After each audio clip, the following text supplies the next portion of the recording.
Dieu bénisse.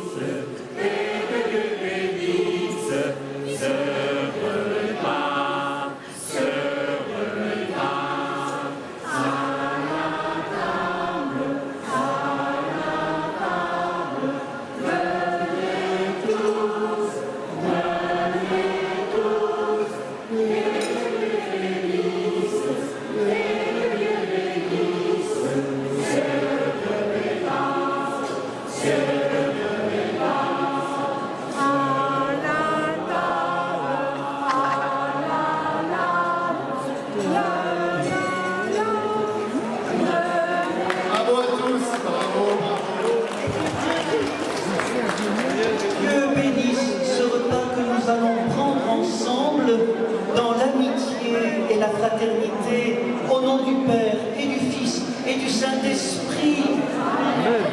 Bon appétit!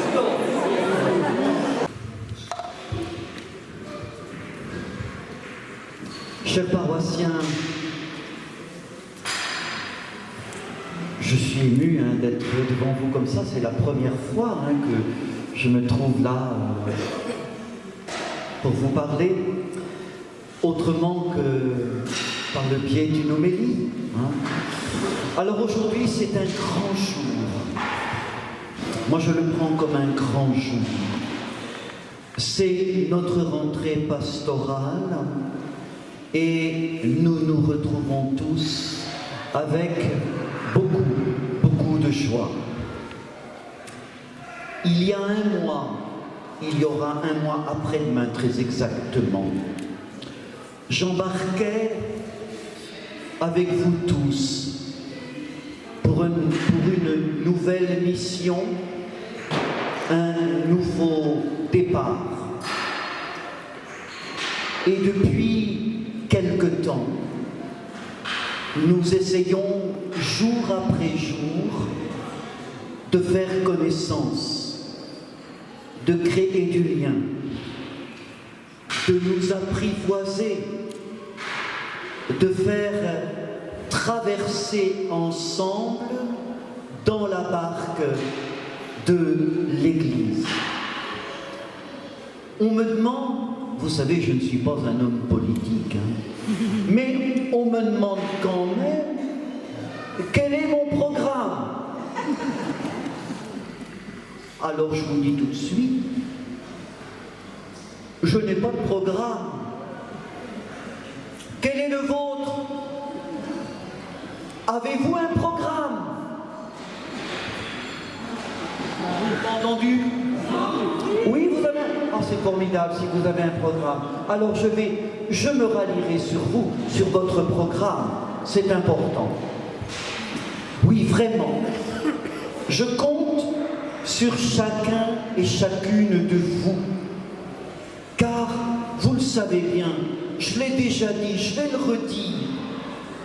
Dans l'Église de Jésus-Christ, nous avons besoin de tout le monde,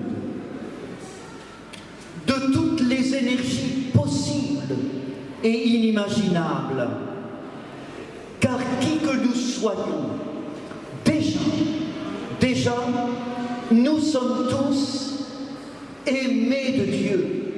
Il compte, lui, sur chacun de nous. Nous avons tous des compétences. Il faut les mettre à profit. Que nous soyons jeunes ou que nous soyons moins jeunes.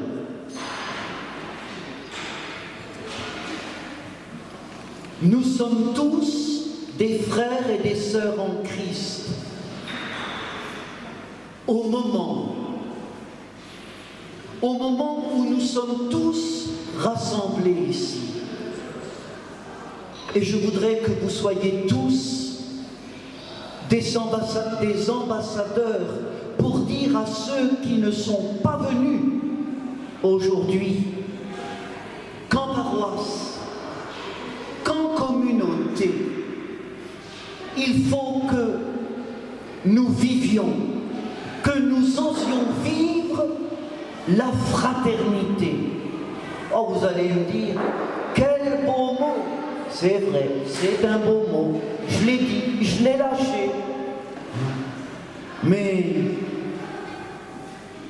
je ne voudrais pas que cela soit un fin mot. C'est facile les mots, c'est très facile. C'est beau les belles paroles. Mais agir, c'est autre chose. Alors oui, avec ce que nous sommes, avec ce que nous sommes, avec nos talents, nos manières de faire et d'agir, avec nos différences, vivons tous dans la vérité et la fraternité.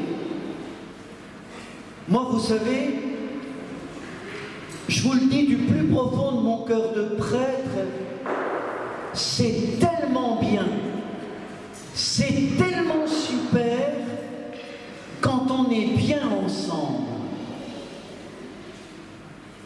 Il n'y a pas de mots. C'est super parce qu'il y a le sourire, il y a l'entente, il y a tout ça. On vit ensemble. Oui, vraiment.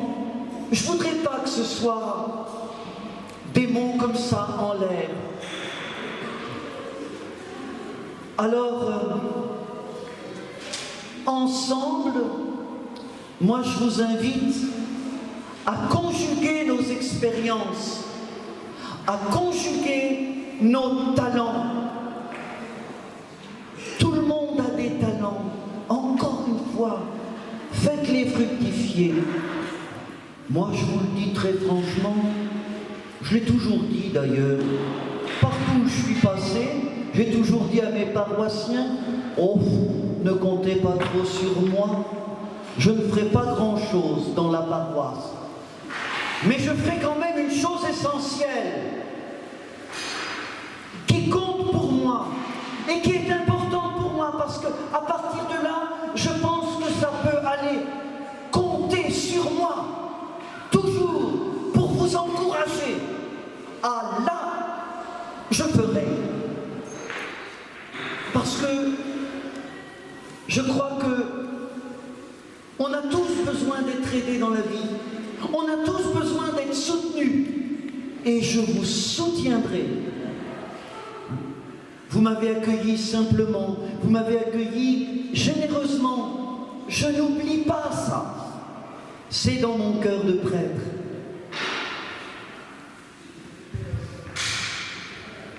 Oui, frères et sœurs, chers amis, soyons tous les témoins d'une Église qui aime,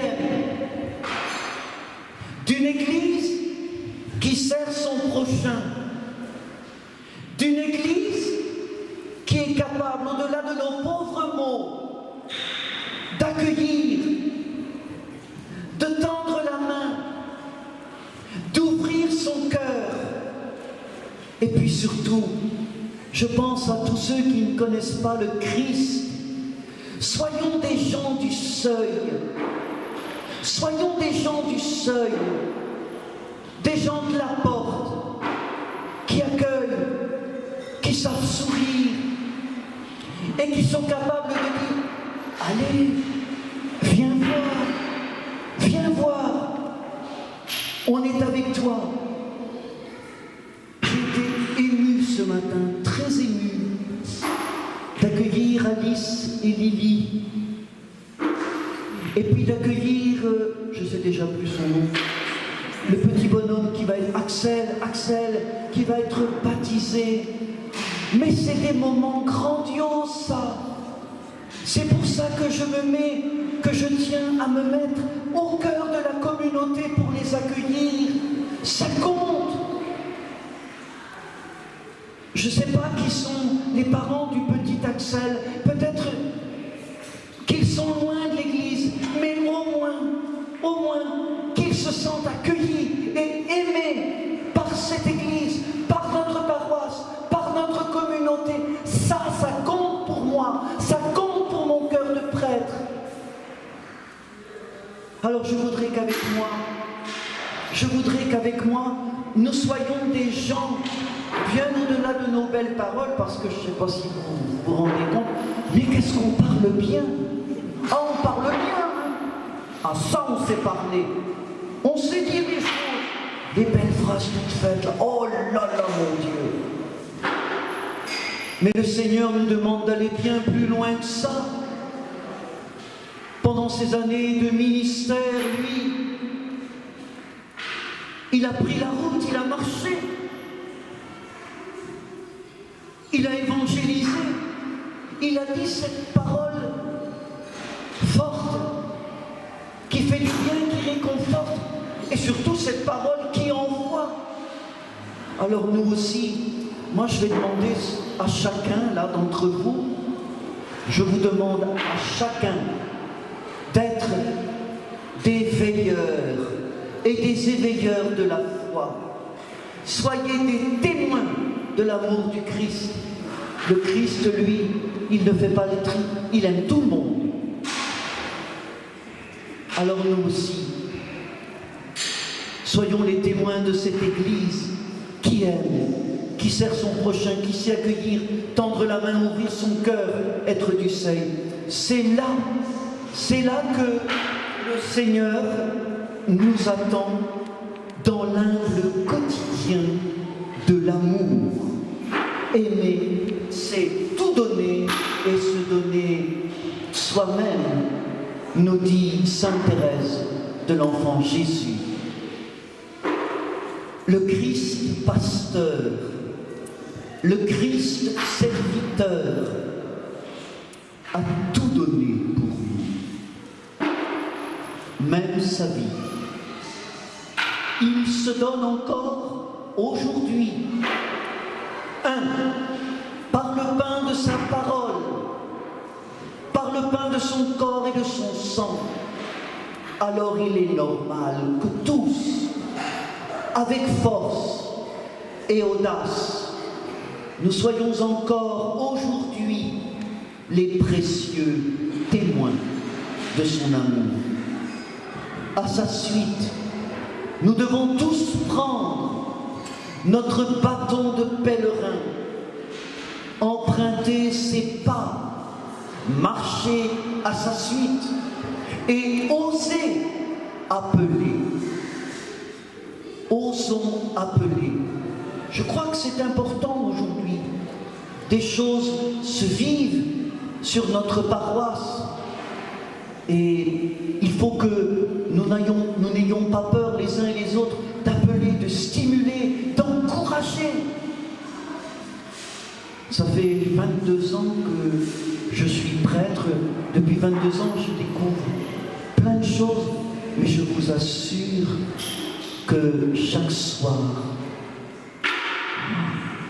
je ne peux m'empêcher de dire merci au Seigneur pour ces personnes avec qui j'ai échangé, pour ces visages rencontrés, pour ces mains tendues. Plus que je vous dise, moi, pour ces petits bonheurs tout simples, mais qui font du bien et qui peuvent réchauffer un cœur de prêtre comme un cœur de chrétien, tout simplement. Alors, vous savez, on dit souvent, c'est la crise de l'appel. Je ne suis pas d'accord du tout avec ça. C'est pas la crise de l'appel, tout simplement parce que le Seigneur ne cesse d'appeler. Il ne cesse de nous appeler à le servir. Mais par contre, il y a quand même une autre crise. Et vous savez quelle est cette crise? Je pense que vous savez. Si vous ne savez pas, je vais vous le dire. C'est la crise des réponses.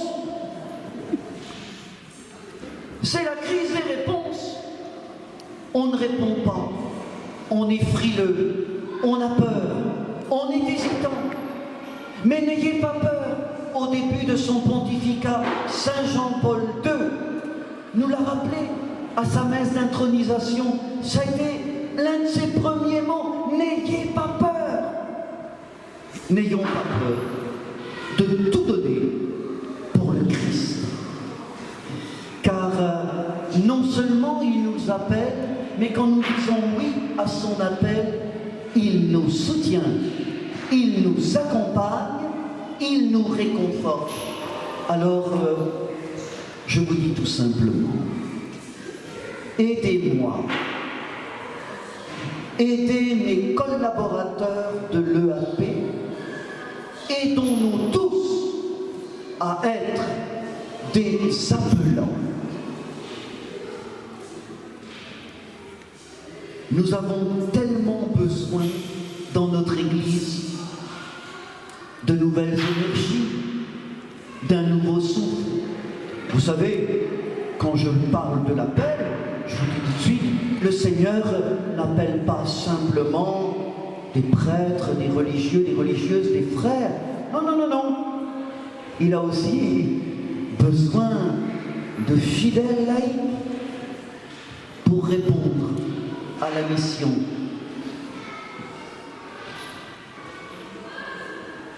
Cette mission d'annonce de l'Évangile, je vous le dis avec force et bonheur, les uns et les autres, nous sommes tous des missionnaires. Travaillons ensemble à l'unité. Partout il y a besoin d'unité. Nous avons besoin d'unité pour faire Église, pour avancer. C'est important. Dans un cœur à cœur avec le Christ, dans un vis-à-vis avec le Christ, dans un face-à-face avec le Christ. Et puis bien sûr, surtout, n'oublions pas, sachons faire place et accueillir notre jeunesse. On les entend, ils sont heureux, ils nous apportent beaucoup. J'ai pu déjà rencontrer certains groupes de jeunes, notamment ceux qui cheminent vers la confirmation. J'ai été heureux de les rencontrer. Moi, vous savez, je vais bientôt avoir 60 ans. Et je me disais, en regardant ces jeunes l'autre jour à Timadoc, ou lorsqu'ils m'ont accueilli à la maison paroissiale d'Ifignac, je me disais, mais merci Seigneur, parce que ces jeunes aujourd'hui, du haut de leurs 14-15 ans, ils m'apprennent, ils me forment, ils m'éduquent. Quelle grâce que tu me mettes, tous ces jeunes et ces animateurs sur ma route. Merci Seigneur, merci beaucoup. Compte sur moi, dans la mesure où je le pourrai, pour les aider, les soutenir, leur faire découvrir qui tu es. Tu es un trésor pour mon cœur de prêtre. Et je suis sûr que tu es un trésor pour leur cœur de jeune. Voilà. Ouvrons les portes. J'ai bien numéroté mes pages.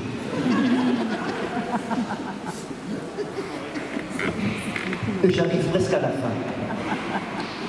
Ouvrons nos portes. Ouvrons notre cœur à tous ceux et celles qui ne le connaissent pas. Certains ne connaissent pas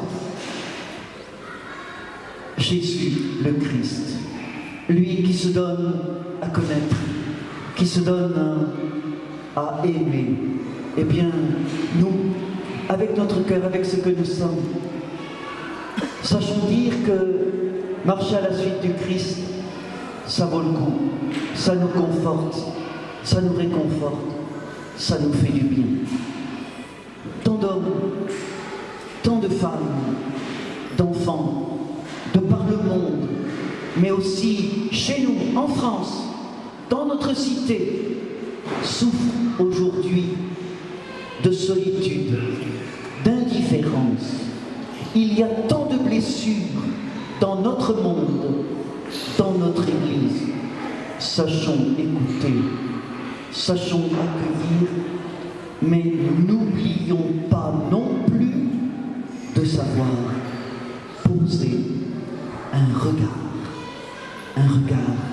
d'amour, un regard qui réchauffe, un regard qui fait du bien, un regard qui apaise. C'est beau le regard, c'est beau le regard, c'est beau les mains tendues. Oh, on peut faire tellement de choses avec nos yeux, nos mains, mais faisons-le, soyons agissants.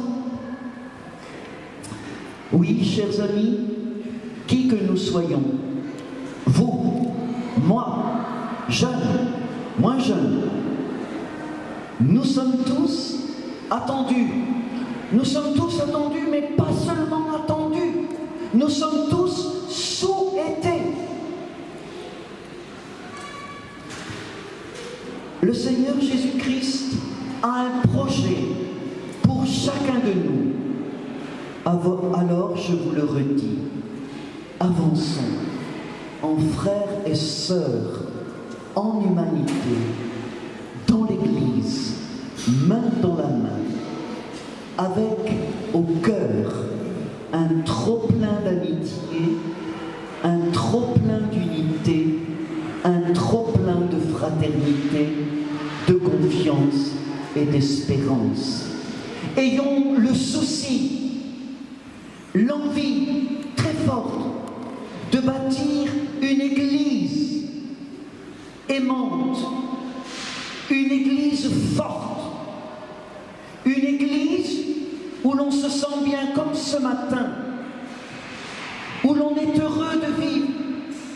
Alors quand je dis heureux de vivre, il faut aussi que ça se manifeste sur nos visages quand même, parce que souvent je dis à mes paroissiens au cours de mes célébrations, mais souriez donc. Comment voulez-vous que demain notre Église soit signe, si déjà elle ne sait pas faire des gestes simples de l'accueil tels que le sourire? C'est important. C'est important de montrer cette Église aimante.